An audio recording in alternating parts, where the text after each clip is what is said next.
Ravi sir గారు, నరసింహ గారు, అజయభాస్ రెడ్డి గారు, శ్రీనివాస్ రెడ్డి గారు ఆర్థికంగా సహాయాన్ని చేకూర్చవలసిందిగా సభను కోరుతున్నాను. అంతేకాకుండా ఏదో ఇక్కడ కౌలేపల్లి చెరువుకు సంబంధించి ఒక ఇన్స్టిట్యూట్ విరాయితుల్లా అనేటువంటి వ్యక్తి చెరువు చేపల సొసైటీ ప్రెసిడెంట్ ఆయన చెరువులో చేపలు వదిలేడు. చెరువులో తర్వాత చెరువులో చేపలు పట్టుకోకుండా అతను అడ్డుకున్నాడు. అతను అడ్డుకున్నందు వల్ల అక్కడ ప్రయాసం జరిగి చుట్టూ కూడా జరిగింది.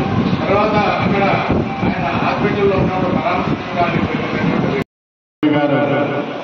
కూటమి కూలిపోయే సమయం ఆసన్నమైందని అందరికీ అండగా దండగా ఉంటామని చెప్పి భరోసా ఇచ్చారు.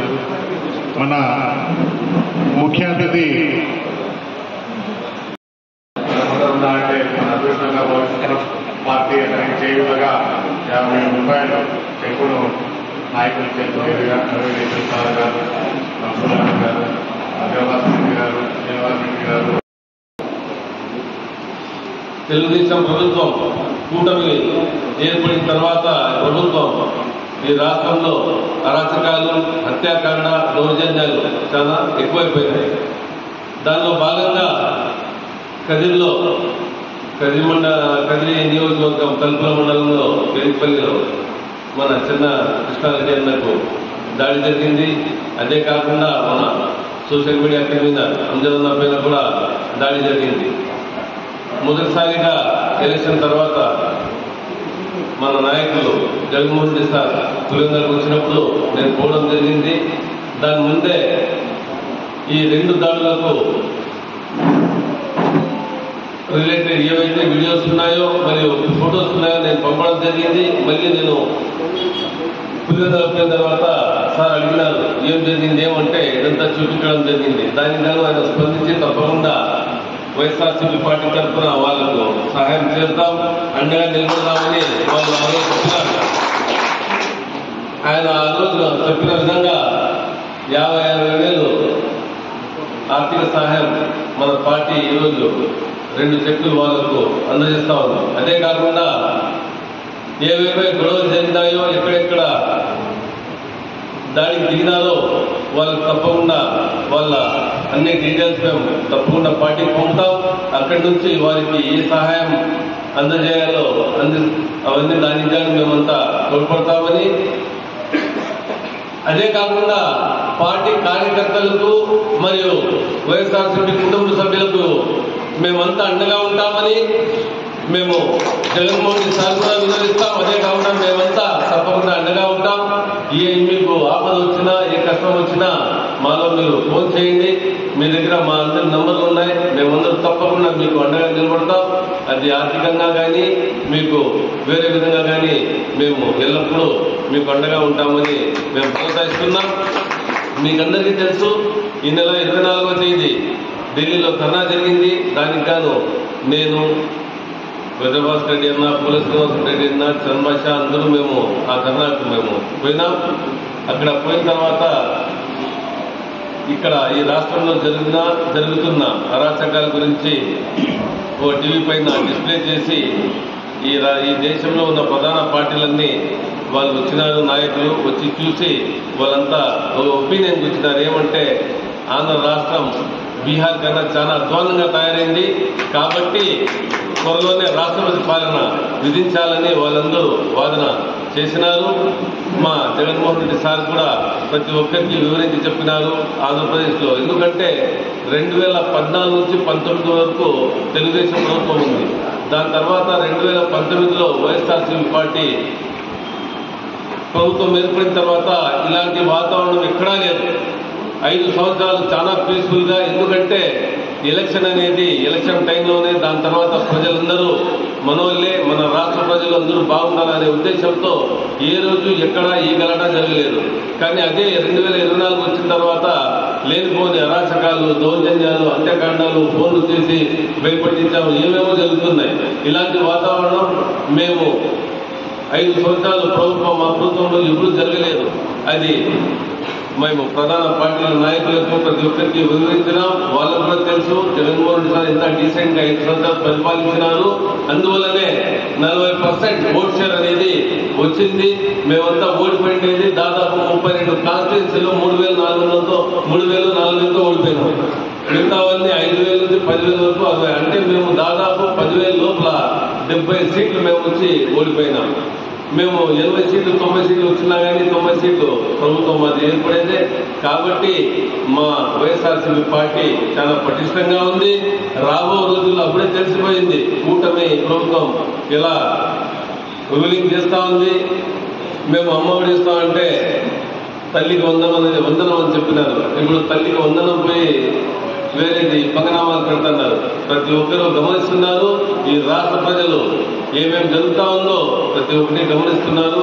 వాళ్ళు ఏదో అత్యాశతో ఓటు వేసినారు. మనకు తల్లికి వందనం వస్తుంది, 1500 ఇంట్లో ఎంతమంది వస్తే 1500 చెప్పులు వస్తుంది, అది ఇదే. కానీ ఏ ఒకటి రాలేదు. అప్పుడే 1 నెలలోనే ఈ ప్రభుత్వం ఫెయిల్యూర్ అయిపోయింది. కాబట్టి మేమంతా కలిసికట్టుగా ఉండి రాబో రోజుల్లో పార్టీని పటిష్టపరిచి మళ్ళీ 5 సంవత్సరాల తర్వాత తప్పకుండా మన ప్రభుత్వం ఏర్పడుతుంది. జగన్మోహన్ రెడ్డి సార్ ఉంటారు. దాని తర్వాత మేము ఇంత పీస్ఫుల్గా 5 సంవత్సరాలు ప్రభుత్వం నడుపుతామనేది ముందు ప్రతి ఒక్కరు చూస్తారు. కాబట్టి మీరు ఏమీ భయపడే అవసరం లేదు. మీరంతా చాలా అధైర్యంగా ఉండండి. మేమంతా మీకు అండగా ఉంటాం. అదే కాకుండా రాబో రోజుల్లో కలిసికట్టుగా మేము పార్టీని ముందర నడిపిద్దాం. మేము కూడా ఫోన్లు చేసి తప్పకుండా ప్రతి ఒక్కరికి ఇన్ఫర్మేషన్ ఇస్తామని సభాముఖంగా చెప్పుకుంటూ ఈ అవకాశం ఇచ్చిన నియోజకవర్గ ప్రజలకి ప్రతి ఒక్కరికి పేరు పేరున ధన్యవాదాలు తెలియజేస్తున్నాను. మిత్రుడు మక్కుల్ భాయ్ గారికి, మాజీ శాసనసభ్యులు అత్తర్ చాంబాషా గారికి, శ్రీనివాస్ రెడ్డి గారి సోదరుడు శ్రీనివాస్ రెడ్డి గారికి, మరో సోదరుడు వజ్ర భాస్కర్ రెడ్డి గారికి, బాబ్జాన్ గారికి, ఫయాజ్ అహ్మద్ గారికి, మురళీ కౌన్సిలర్ గారికి,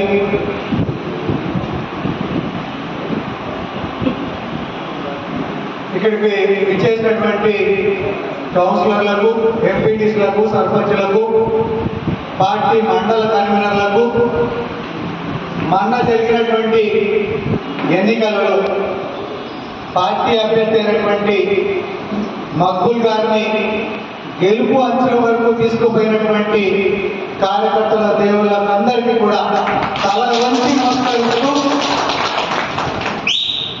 ఈరోజు నేను ప్రగాఢంగా బాగా అనుకున్నా మొన్న జరిగిన ఎన్నికల్లో ఆ రోజు ఇమీడియట్గా ఒక మైనార్టీలకు సంబంధించిన ఒక సబ్జెక్ట్ పైన మాట్లాడాలని పార్టీ సెంట్రల్ పార్టీ ఆదేశిస్తే ఆ రోజు నేను హిందూపూర్ నియోజకవర్గంలో పార్టీ కార్యక్రమాలు మైసిరా హిందూపూర్ కంప్లీట్ చేసుకుని ఇక్కడికి రాత్రి 10:30కి వస్తే దాదాపు 2,000 మంది ఉన్నారు ఇదే కార్యాలయంలో.